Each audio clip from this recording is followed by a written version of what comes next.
will not be allowed the people of India. With these words, I Thank you. conclude. Shri Thank you Hanuman very much, Benwal sir. जी। सभापति महोदय, सबसे पहले तो मैं आपको धन्यवाद दूंगा कि राष्ट्रपति महोदय के अभिभाषण पर आपने मुझे बोलने का अवसर दिया। पक्ष विपक्ष के बहुत से विद्वान सदस्यों ने अपनी बात रखी और हमारे लिए सबसे खुशी की बात यह है कि आज से लोकसभा सुचारू रूप से चालू हो गई। देश की जनता जब पार्लियामेंट चलती है तो देश का नौजवान, किसान, तमाम वर्ग ये उम्मीद करता है कि लोकसभा चलेगी और हमारे मुद्दे वहाँ उठाए जाएंगे, सरकार का ध्यान आकर्षित करेंगे और उनका समाधान होगा।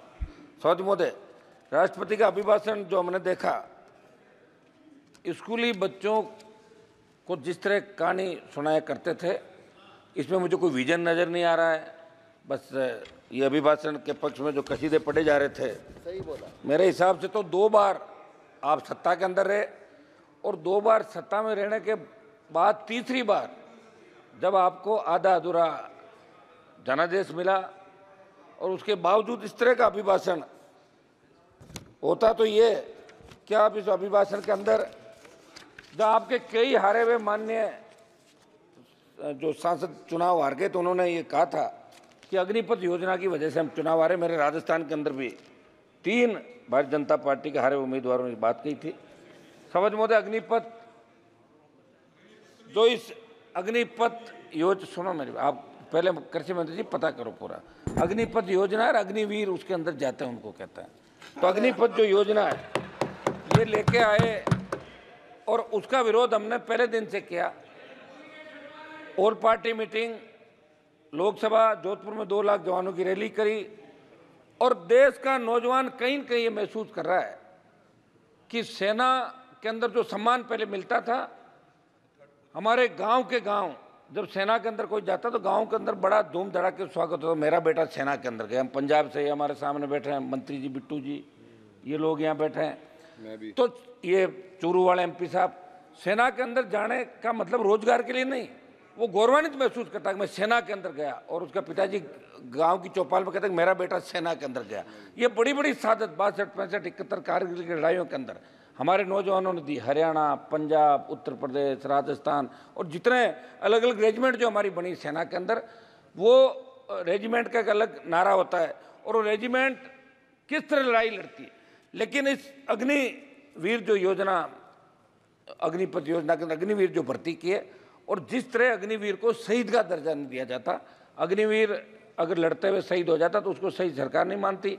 जैसा रक्षा मंत्री जी कहते कि 1 करोड़ रुपए दे रहे हैं, तो 1 करोड़ रुपये कोई मायने नहीं रखता साहब। लोग वहाँ लड़ने के लिए 20,000 फीट ऊंची पहाड़ियों पर जाते हैं। हमारी सेना जो वर्ल्ड के अंदर सबसे मजबूत थल सेना के रूप में इंडियन सेना को माना गया। तो मेरी ये मांग रहेगी कि इस अग्निपथ जो योजना अग्निवीर है, इसको खत्म करके पूर्व की भांति सेना भर्ती रैलियाँ इस देश के अंदर कराई जाए, जिससे सेना का सम्मान लौटे और किसान के बेटे सेना के अंदर जाना चाहे। हमारे यहाँ सेना भर्ती रैलियों में लोग गए ही नहीं अग्निवीर वाली के अंदर। लोगों ने बहिष्कार कर दिया, इनके चूरू के अंदर बहिष्कार कर दिया, सीकर के अंदर कर दिया, हरियाणा के अंदर कर दिया। ये आपके आर्मी के हमारे बेटे MP साहब। तो हम चाहते हैं कि भारत का सम्मान कैसे बढ़े। हो सकता है चूक हो गई आप लोगों से, किसान आंदोलन में भी चूक हो गई थी, आप माने नहीं। 700 किसानों ने शहादत दी, उसके बाद आपने बिल वापस लिए, ये भी बड़ी चूक है। और अगर आप चाहते हो कि हरियाणा आपके हाथ से नहीं जाए, महाराष्ट्र आपके हाथ से नहीं, समय जाके समझ जाओ। अब की बार 237 पे आओ, अब की बार 130-135 पे आ जाओगे जब 5 साल चुनाव होगा। धीरे धीरे घट रहे हो। 400 पार का नारा दिया था, नहीं पहुंच पाए। राजस्थान के हमारे मंत्री जी बैठे हैं सामने, 2 मंत्री राजस्थान के अंदर, मेरे को कह रहे थे पिछली बार कि हमारी वजह से आप आ गए, ये पिछली बार कर लो। मैं तो फिर आ गया वापिस, आ गया। 10-15, 10-12 7 आए, 3-4 आपके मार्जिन पे बॉर्डर पे रहे थे। सब आप तो मेरी समझ महोदय, समझ महोदय, मेरी सरकार से मांग है कि इस अग्निवीर अग्निपथ योजना को समाप्त करके, और एक उस समय जब अग्निपथ योजना लाए थे तो, रुकिए भाई 1 मिनट प्लीज, मूवी अलग है, इस योजना का नाम पढ़ ले, आप सुनो, पहले पढ़ाई करो, तैयारी करो, ठीक है। सिवाय मोदी जी के नारे लगाने के कुछ नहीं करते आप लोग, मोदी जी ही करते, पढ़ा करो। तो ये मेरा समझ, एक उस समय क्या हुआ था कि जब ये योजना आई प्लीज उस समय आप कंक्लूड एक कीजिएगा। मिनट साहब, साहब, आप पूर्व conclude सेना कीजिएगा। भर्ती जो रैलियां होती थी उसमें हमारे बच्चों ने जो फिजिकल थल सेना आपकी, रुकिए साहब क्यों बोल रहे हैं हम, थल सेना, वायुसेना और आपकी नेवी, इन तीनों के अंदर फिजिकल हो गया और बच्चों को ज्वाइनिंग लेटर दे दिए, उनकी भी भर्ती नहीं कर रहे हो, उनकी भर्ती की जाए।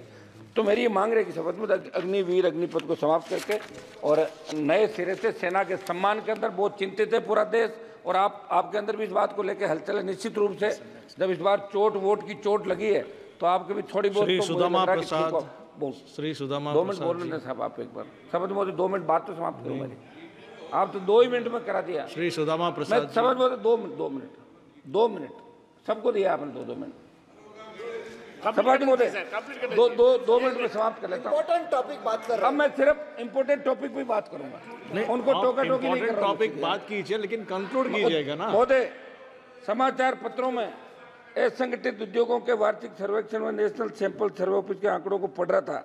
विगत 7 सालों में 18 लाख उद्योग बंद हो गए, 54 लाख लोगों को नौकरी खोनी पड़ी। नोटबंदी, जीएसटी तक कोरोना महामारी इसका कारण, प्रमुख कारण है, लेकिन अभी बात में इस बात का कोई जिक्र नहीं।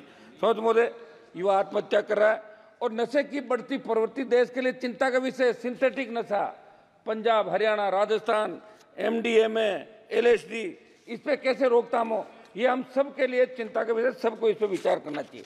नीट की बात चली, हम भी चाहते हैं कि नीट के अंदर एक दिन की चर्चा होनी चाहिए, ये हमारी सबकी मांग है। और हमारी मांग तो ये भी है कि मंत्री जी, माननीय सभापति महोदय, आपका आभार कि आपने मुझे बोलने का मौका दिया। मैं अपने पार्टी महासचिव कॉमरेड दीपांकर भट्टाचार्य और भोजपुर की महान जनता का भी